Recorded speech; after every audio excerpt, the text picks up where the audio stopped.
اسمع إلى العلامات التي استقاها الإمام علي من الأحاديث الصحيحة.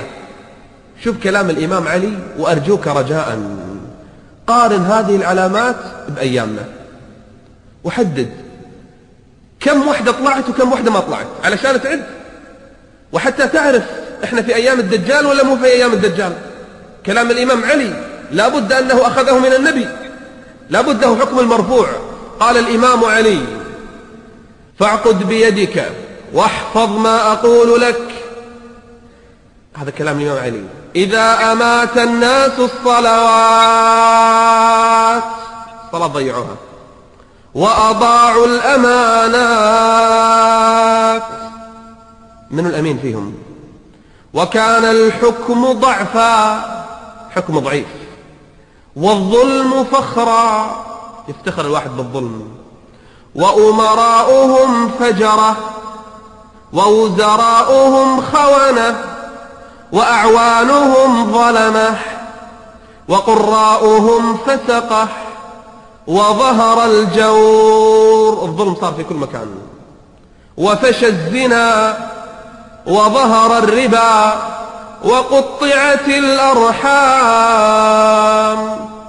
واتخذت القينات، اطلعت مغنيات، وشربت الخمور، ونقضت العهود، وضيعت العتمات، صلاة الليل ضاعت، وتوانى الناس في صلاة الجماعات، وزخرفوا المساجد، وطولوا المنابر، وحلوا المصاحف، وأخذوا الرشاوى انتشرت، وأكلوا الربا، واستعملوا السفهاء، وظفوا السفهاء، واستخفوا بالدماء، أرخص شيء صارت الدماء، وباعوا الدين بالدنيا.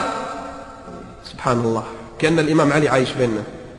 وباعوا الدين بالدنيا، واتجرت المرأة مع زوجها، المرأة تدش التجارة مع زوجها، واتجرت المرأة مع زوجها حرصا على الدنيا، وركب النساء على المياثر، دواب فاخرة. طبعا الإمام علي ما يعرف شيء اسمه سيارات، لكن يقول في دواب غير دوابنا، مياثر النساء تركبها. وتشبهن بالرجال، جنس الرابع، وتشبه الرجال بالنساء، الجنس الثالث، وكان السلام بينهم على المعرفة، اللي عرفه يسلم عليه، اللي ما يعرف ما يسلم عليه. وشهد شاهد من غير أن يستشهد، يشهد على الزور، وحلف من قبل أن يستحلف، يحلف كاذب ما حد طلب منه.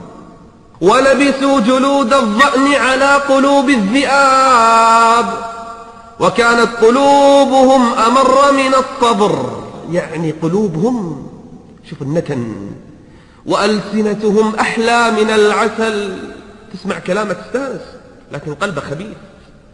قال: وسرائرهم أنتن من الجيف، والتمس الفقه لغير الدين، يتعلمون العلم الشرعي ليس لله، والتمس الفقه لغير الدين، وأنكر المعروف، وعرف المنكر.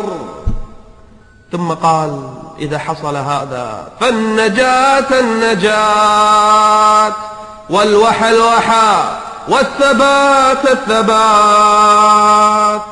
أسألكم بالأمل الذي بقي، الإمام علي يصف وقت خروج الدجال، وزمن ظهوره، وزمن خروجه بين الناس.